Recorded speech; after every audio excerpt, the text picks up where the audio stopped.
लोग बातें बनाते रहेंगे, मैं अपनी बेटियों का दिल नहीं तोड़ूंगी। देखो, बहू से खेत में खाना बनवाया जा रहा है। तोबा तोबा, ये भी कोई बात हुई। सब बहुआओं, क्या तुम इस टूटे घर में रह पाओगी या छोड़कर चली जाओगी? पंजाब के एक छोटे से गांव में, जहां जिंदगी सादी और सादगी में गुजारती थी, एक ऐसा घर था जिसकी कहानी आज पूरा गांव याद करता है। घर बहुत पुराना और छोटा था, दीवारें कच्ची थी और गुजारा सिर्फ मजदूरी से होता था। लेकिन इस गरीब घर में मोहब्बत की कोई कमी नहीं थी। इस घर की रूह थी सकीना बीबी, एक ऐसी माँ जिसने तंग हालात में भी अपने बेटों को मोहब्बत और इज्जत सिखाई। चलो काम पर चलते हैं बिलाल। मैं भी आज साथ चलूंगा भाईजान। सकीना बीबी के 4 बेटे हैं, अली, बिलाल, हमजा और उस्मान। 4 अलग मिजाज मगर एक ही दिल। अल्लाह ने एक साथ चारों घर आबाद कर दिए। कुछ ही दिन पहले चारों बेटों की शादी हुई थी। 4 बहुएं आयशा, ज़ैनब, हिरा और इकरा पहली बार ससुर आई। ये हमारा नया घर है। जहाँ मोहब्बत हो वही घर खूबसूरत होता है। अम्मी जी फिकार ना करे, हम सब मिलकर संभाल लेंगे। घर देखकर वो एक पल के लिए खामोश हो गई, लेकिन किसी ने कोई शिकायत नहीं की। चूल्हा टूटा है मगर हाथ तो चल ही सकते हैं। आज की रोटी तो लजीज बनेगी, देखना। शाम को टूटे हुए चूल्हे पर किसी तरह उन्होंने रोटी पका ली। मेहनत में एक अलग ही सुकून था। रात को सब एक ही कमरे में चटाई बिछाकर सो गए। तंग जगह थी मगर दिलों में जगह थी। अम्मी जी, सब्जी कहाँ से लाए? हमारे घर के पीछे छोटा सा खेत है, वहाँ से सब्जियां तोड़ लाओ। वो सामने नीम का दरख्त, उसके पास ही हमारा खेत शुरू होता है। घर के पीछे एक छोटा सा खेत था और उसके किनारे खड़ा था एक पुराना घना नीम का दरख्त।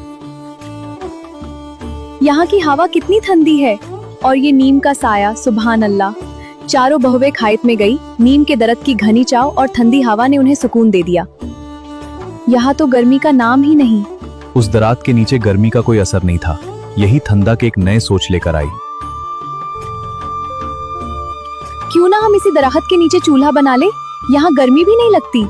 तब इकरा ने एक खूबसूरत तजवीज दी, क्यों ना रसोई इसी नीम के नीचे बना ली जाए।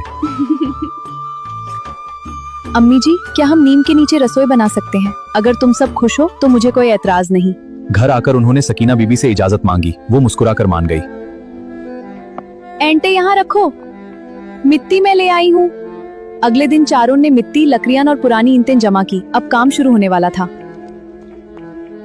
बस थोड़ी सी लिपे और बाकी है।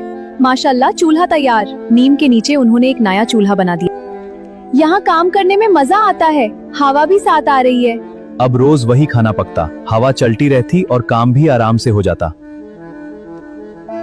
देखो, बहू से खेत में खाना बनवाया जा रहा है। तोबा तोबा, ये भी कोई बात हुई। लोग बातें बनाते रहेंगे, मैं अपनी बेटियों का दिल नहीं तोड़ूंगी।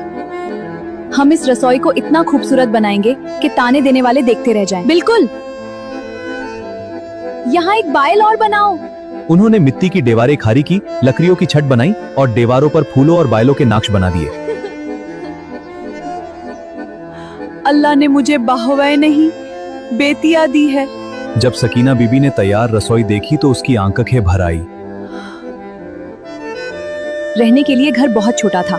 तब हीरा ने मशवरा दिया कि हम तो अपने लिए छोटे छोटे कमरे भी बना सकते हैं। हाँ, फौरन शुरू करते हैं। थक गए मगर हिम्मत नहीं हारेंगे। रोज घर का काम खत्म करके चारों मिलकर मिट्टी के कमरे बनाने लगी। कै दिन की मेहनत रंग लाई।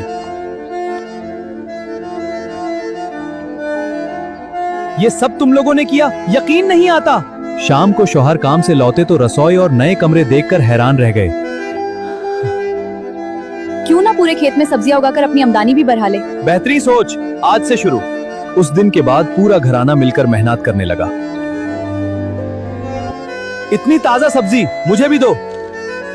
ताजा सब्जियां देखकर लोग फौरन खरीदने लगे। कुछ ही देर में सारी सब्जियां बिक गई। आज तुम सब ने सिर्फ मेरा घर नहीं, मेरी जिंदगी बदल दी। धीरे धीरे उनकी गुर्बत कम होती गई और उनका छोटा